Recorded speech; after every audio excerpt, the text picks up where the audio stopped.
Yo creo que decir Juan Ibáñez es decir quemadura, es decir Dioniso, es decir teatro, es decir torbellino, es decir silencio, es decir madrugada, es decir locura, es decir delirio, es decir carcajada, es decir sonrisa, es decir complicidad. Es una polifonía memorable, es rasgadura de tiempo, es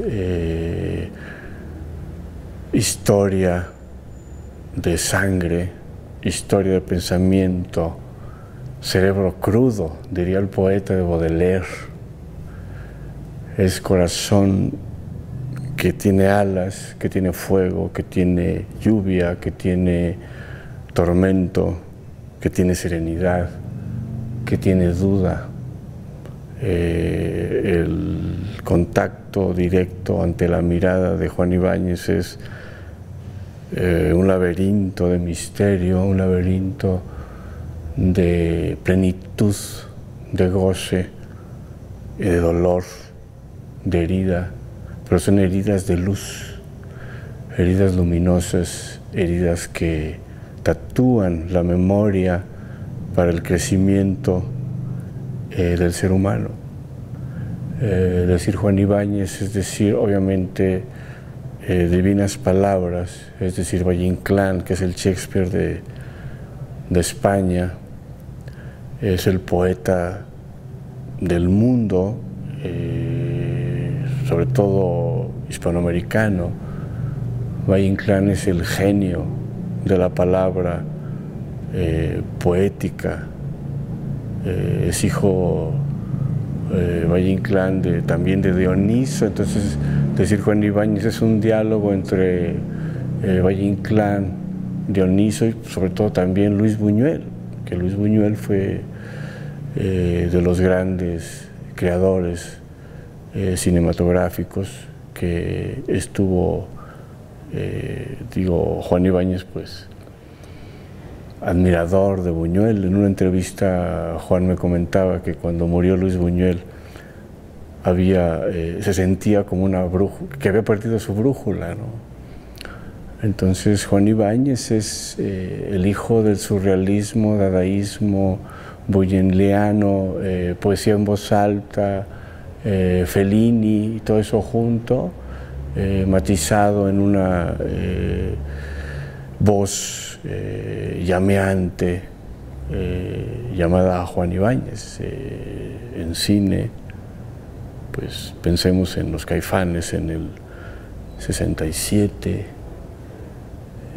pensemos en La Generala, Alma Pura, en un documental que hizo sobre los toros con música de Strauss. Mientras escuchábamos un ballet musical, veíamos a los toros. Entonces decir Juan Ibáñez es decir también la poética del toro, donde podemos pensar en la tauromaquia de Picasso, de Goya. Decir Juan Ibáñez es Bruegel también, vuelto teatro. Ahí está la fuente de divinas palabras en Bruegel, en Goya. Era un monstruo goyesco, buñueliano, surrealista, la mexicana. Era un ser que inspiraba y conspiraba permanentemente en el embrujo de la vida, en el embrujo del misterio. Ahí está Amor Brujo, de Manuel de Falla, que fue una de las óperas que también hizo Juan. Todo lo que tocaba Juan Ibáñez era el impulso del misterio, el impulso de la vida, con la idea de quemar. Y creo que esa es la función del arte de todos los tiempos. El arte te quema o no te quema, te seduce o no te seduce, te fascina o no te fascina, te aterra, te inspira, te provoca, te alucina, te embruja, te embriaga. Y todo eso, uno de los hijos de Dioniso, mexicano, era Juan Ibáñez, que yo lo sigo escuchando, escucho sus voces, sus gritos, sus carcajadas, sus silencios, sus dudas, sus sospechas. Escuchar la voz de Juan Ibáñez después de 13 años de su fallecimiento es invocar el misterio de la creación. Creo que era un ser que cuando soñaba estaba imaginando. Y entonces ese era el diálogo. Habría que hacer un recuento de los años, de los días, de los meses, de los ensayos en Divinas Palabras, que era un ser que invocaba el espíritu de Valle Inclán. Entonces, conocer a Juan Ibáñez fue también conocer a Valle Inclán, conocer a Goya, conocer a Bruegel, conocer todo este mundo verdaderamente indescriptible. No se puede clasificar, que justamente es el don que tienen este tipo de personalidades que son inclasificables, pero que tienen un origen que yo lo veo como uno de los hijos de Dioniso a la mexicana. En concreto, Divinas Palabras, que estuvimos estudiando bastante tiempo ahí en el Cuévano de Ibarbengoitia.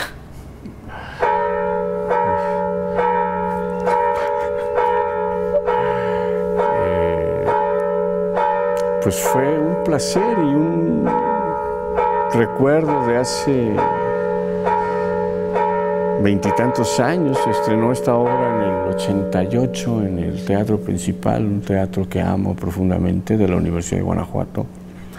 Ahí en ese teatro pues pasó Cantor, pasó Linsken, pasó Casucón, pasaron los grandes, Peter Stein de la Deutscher Theater, de Alemania, en fin, han pasado los mejores directores del mundo en el Teatro Principal de la Universidad de Guanajuato. Entonces, recordar esa escenografía de Vicente Rojo, esos murales abstractos, de expresionismo abstracto, al fondo que cambian en cada acto, esa corona de espinas memorable, esa obra que tuvo un éxito increíble en los 60, 63 en El Caballito, 64 en Nancy, Francia.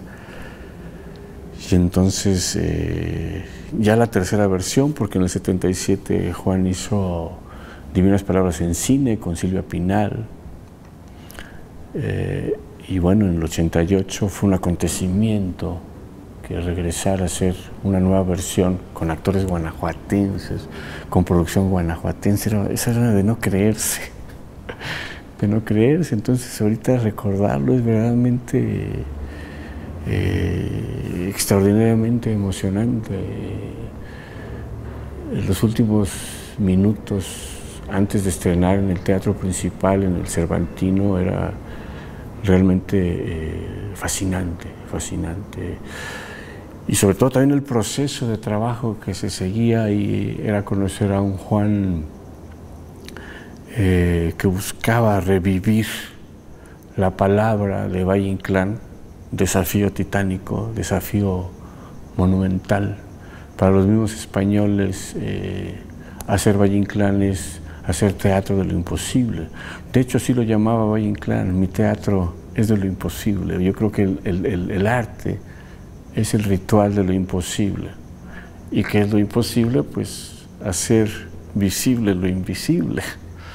Y eso en teatro muy pocas veces se logra. Ese era el sueño de Antonín Artaud, ¿no? De que el teatro pudiera transformar el ser del espectador, que saliera hechizado, fascinado, conmovido, quemado, ¿no? Como bien diría Vicente Huidobro, el poema es aquello que incendia el alma. Y si no te incendia, si no te quemas, si no te perturba, si no te provoca, si no te fascina, pues es un fraude. Y entonces creo que ese fue el gran acontecimiento en la ciudad de Guanajuato, que una personalidad de la talla de Juan Ibáñez hiciera una nueva versión de Divinas Palabras y que estremeciera a la ciudad, estremeciera al Estado y pues bueno, ojalá que estremeciera al mundo. Después nos fuimos a Mazatlán, hicimos funciones en el Teatro Juárez y bueno, Divinas Palabras es una obra que creo que todo estudiante de teatro, todo amante del teatro o del arte, de las humanidades, pues es imprescindible. Divinas Palabras, Luces de Bohemia, Tirano Banderas, que es una novela también fenomenal. Toda la literatura, la poesía de Valle Inclán es imprescindible leerla, estudiarla y bueno, ya hacerla en teatro pues es un prodigio. Entonces, esos momentos te tatúan para toda la vida. Juan es hijo de la generación de poesía en voz alta. Y ahí en Poesía en Voz Alta es determinante este concepto de Octavio Paz cuando dice que habría que acabar con el nacionalismo y el realismo per se que inundaba o enviciaba el teatro de la Ciudad de México, pues con toda esta herencia española espantosa, ¿no? El teatro recitativo, y de hecho Valle Inclán también luchó contra eso en su época. Entonces Juan hereda esta parte de la poesía como esencia de la acción escénica. Por ejemplo, lo que hizo Héctor Mendoza con unos personajes que decían textos de Tirso de Molina y andaban en patines y con pijamas y empezaron a romper el siglo de oro español y rompieron con la arqueología justamente, ¿no? Entonces Gurrola, Ibáñez, José Luis Ibáñez, que todavía vive, en fin, todo este movimiento pictórico, plástico, Leora Carrington, Soriano, haciendo una complicidad extraordinaria. Gironella, en fin, grandes poetas de la plástica se conjuntaron con la música, con Juan José Arreola, y entonces crearon un teatro de poesía en voz alta, y de ahí viene también Divinas Palabras, pero obviamente también Juan amaba muchísimo la poesía de Javier Villaurrutia, de Salvador Novo, de los contemporáneos, de Jorge Cuesta, en fin, creo que México, eso también lo decía Juan, es un país de poetas y pintores, y entonces eso influyó en su obra, creo yo, de manera muy importante, aunque siempre con una obsesión por alucinar sus propios monstruos, ¿no? Sus propios fantasmas, ángeles, querubines, todo este mundo fantástico que traía ahí desde, me imagino, todo lo que bebió de Buñuel, de los surrealistas, de los dadaístas, de los toros, del flamenco, de su vida personal con sus mujeres, sus truenes, sus hallazgos, su mundo fantástico. Y todo eso se reflejaba ahí, por ejemplo, en el Mozart de Don Giovanni en el 84. Pues, dice Kierkegaard que Mozart en la música es la manera en la que solo se puede aproximar al misterio de Don Giovanni, al erotismo en la música. Y todo eso está ahí en el Mozart, ese despliegue imaginativo de la enorme calavera de cristal. Creo que Juan tenía un diálogo permanente con la muerte, con el embrujo de la muerte, en el mismo Mozart, que murió muy joven, en la muerte azteca, en la muerte de todo lo que significa el muerte sin fin, por ejemplo, de Gorostiza, ¿no?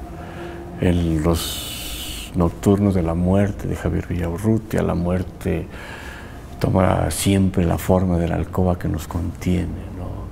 desde mis ojos insomnes, mi muerte me estás echando, sí, me enamora con su ojo lánguido. Es un texto que Juan incluyó en la película Divinas Palabras, en el 77, un fragmento de Muerte sin fin de Gorostiza. Entonces su poética es un prodigio de síntesis de Goya, de Bruegel, de Tamayo, de poesía, de paz, de Gorostiza, de Villaurrutia, pero también en un diálogo con sus obsesiones. Creo yo que es Juan Ibáñez, con todos sus delirios, es un niño poeta, un poeta niño dionisiaco a la mexicana universal, ¿no? Que tuvo el gran prodigio de fusionar, por ejemplo, en el juego mágico, ¿no? Fusionaba malabaristas, arqueros, globos gigantescos, y se divertía. Era un poeta lúdico, antisolemne, antiacadémico. Yo creo que él bien podría ser un cadáver que dijera academia.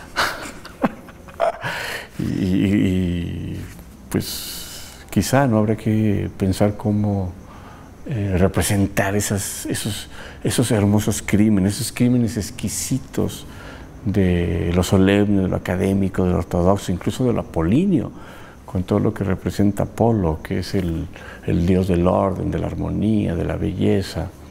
Creo que Juan estaba justamente en una tendencia profundamente dionisiaca, donde el erotismo, la sensualidad, la belleza erótica era su gran cómplice. Quemaduras, quemaduras, quemaduras, como diría Villaurrutia, y tu voz quema dura, y tu voz quemadura, y tu voz quema dura. O sea, una serie de quemaduras que a la fecha están hirviendo, están en silencio, dialogando, y que sobre todo, creo yo, esas quemaduras, esas huellas de fuego, esas heridas de luz, te llevan a encontrarte contigo mismo. Creo que toda relación es un riesgo, toda relación es un peligro constante. Si se dialoga desde la más altísima profundidad metafísica, ontológica, teatral, porque toda relación humana es un riesgo, es un peligro verdaderamente fascinante, y Juan era eso. Dialogar con Juan era estar en un precipicio de belleza y de delirio, en un precipicio de silencio y de sospecha, en donde habría que tener una serie de elementos para no incinerarte, o incinerarte y renacer en segundos. Y eso le encantaba. Creo que había una provocación perpetua, ¿no? Entonces, son esas huellas que jamás se olvidan, son de esas experiencias que te tatúan el espíritu, que te tatúan la vida, que te tatúan el corazón, el alma, y buscas tu propio camino, ¿no? Creo que el mejor homenaje a Juan Ibáñez es provocarte siempre de manera distinta. Es una provocación en que la semilla es: encuéntrate contigo mismo, no copies, no imites, no quieras ser como fue. Esa es la belleza de tener un diálogo con un provocador de esa jerarquía, de esa dimensión. Me provocas, te provoco. Y ya al paso del tiempo, porque ya, caray, pues estamos hablando de 13 años de distancia en que él muere, entonces también dices, qué huellas tan extraordinarias. Él decía, por ejemplo, la mejor dirección es la que no se nota. cómo llegar a cómo hacer visible lo invisible. Y entonces son provocaciones que se te quedan para siempre y que tienes un diálogo perpetuo con ese tipo de personalidades. Y algo hermosísimo es darte cuenta cómo Juan Ibáñez, de un poema, por ejemplo, de un nocturno de Villaurrutia, de un texto de Fernando Pessoa, de Salvador Novo, lo visualizaba de manera escénica. Era un son teatricón, como se dice ahora, ¿no? Animal de escena, son teatricón, es el animal teatral, la bestia teatral, que es instinto y pensamiento. O sea, estar con Juan sus diálogos era cómo el pensamiento imagina y cómo la imaginación piensa. Era estar en un vuelo perfecto de delirio, de desafío, esa es la palabra, el desafío sin fin. El desafío sin fin, y ver cómo pasa el tiempo y empiezas a clarificar cosas, porque quizá en su momento no se alcanzaban a ver. Quizá yo no veía de repente en el momento todo lo que estaba pasando. Pasaba el tiempo y decías, ah, mira,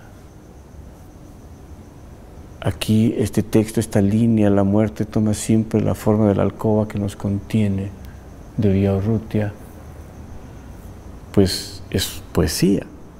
Pero Juan la convertía en un momento escénico que podía ser inolvidable, con la música, con la plástica, con la iluminación, que es justamente la fiesta del teatro. En el teatro conviven todos los misterios, todas las artes.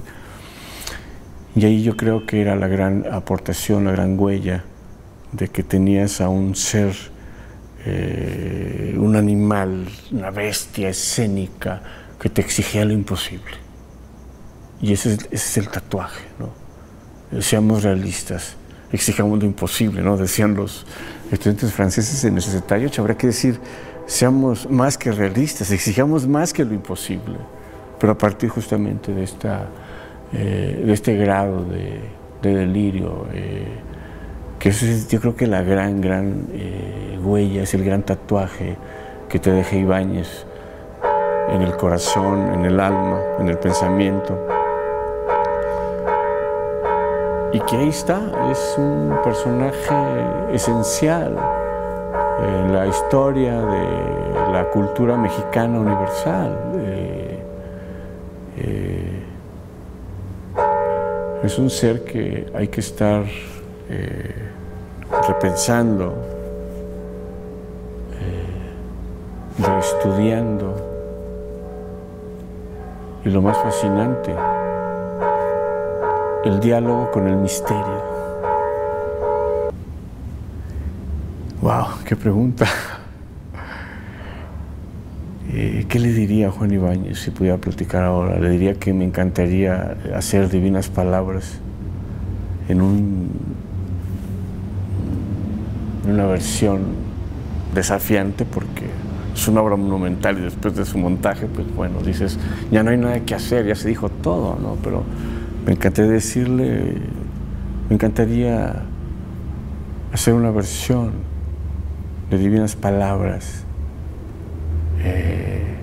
y Luces de Bohemia, o hacer un homenaje a Valle Inclán y que él estuviera como personaje dialogando en la cantina del incendio, en la cantina en los bares de Madrid, en el Callejón del Gato, donde está ese espejo cóncavo donde Valle Inclán se dice que es su poética, ¿no? De la deformación de la realidad, de ponerlo a dialogar con Goya, con Bruegel, con Tamayo, con Octavio Paz, con Javier Villaurrutia, con Buñuel. Me encantaría hacer una obra con todos esos personajes, ¿no? Y me encantaría que se divirtiera. Me encantaría ahorita decirle, vamos a tomarnos otro tequila, ¿no? Porque tenemos unos diálogos también bellísimos después de los ensayos, dialogando sobre los personajes, sobre Valle Inclán, sobre cine, ¿no? Sobre teatro, sobre las formas diferentes de la actuación. Ahí yo tenía una inquietud muy permanente en ese entonces de hacer una compañía de actores profesionales. Y bueno, sí, creo que el mejor homenaje que se le puede hacer a Juan Ibáñez es hacer obras que hagan temblar al mundo. Bien lo decían de Baudelaire cuando se publica Le Fleurs du Mal, Las Flores del Mal de Baudelaire, el mundo tembló. Cuando se publicó El Altazor de Vicente Huidobro, el mundo tembló. Cuando Valle Inclán hace sus obras, el mundo tembló. Ese es, creo yo, el mejor homenaje que se le puede hacer a Ibáñez. ¿Cómo hacer que el mundo tiemble con lo que hagas? Ese es el desafío. Temblor del cielo, dice Vicente Huidobro en un poema bellísimo. ¿Cómo hacer que tiemble tu corazón junto con el del espectador? Porque el corazón, el cerebro de un espectador no es quemado, no es triturado por el poder de una escena, por el poder de una obra pictórica, plástica, pues no hay misterio. Entonces sí, me encantaría decirle a Juan Ibáñez ahorita, vamos a tomarnos un tequila y a dialogar con el misterio. Sería fascinante, ¿no? Pero una obra como Divinas Palabras, bueno, o sea, porque se ha hecho en todo el mundo Divinas Palabras, Bergman puso Divinas Palabras, ¿no? Los españoles, los franceses, los ingleses. Es una obra monumental que yo creo que hay que leer todos los años. Es imprescindible Divinas Palabras, como es imprescindible, por ejemplo, Moctezuma II de Sergio Magaña, ¿no? Que es una obra maestra del siglo XX, a la altura del Pedro Páramo de Juan Rulfo, a la altura de los murales de Orozco. Creo que Juan Ibáñez es un hijo de Dioniso mexicano, universal. Y cuántas cosas no se puede. Es un diálogo interminable. Es un diálogo interminable porque la quemadura del alma te invita a seguirte quemando con lucidez. Es como bajar al infierno, platicar con Satanás, bailar un tango, un flamenco, un danzón, un rock y salir a contarlo. Y hay que bajar, diría yo, para quemar al espectador muchas veces el infierno y quizá tocar el cielo, ¿no? Entonces sí, es un delirio realmente fascinante, diría yo, un diálogo perpetuo con la imaginación. Y desde lo más profundo de mi ser le diría a Juan Ibáñez, gracias sin fin por el diálogo del misterio sin fin, porque esto sigue, ¿no? Nunca termina. Wow, pues no sé, tantas cosas. Muy bien. Muy bien. Muchas gracias, Javier. Gracias, Miguel. Gracias.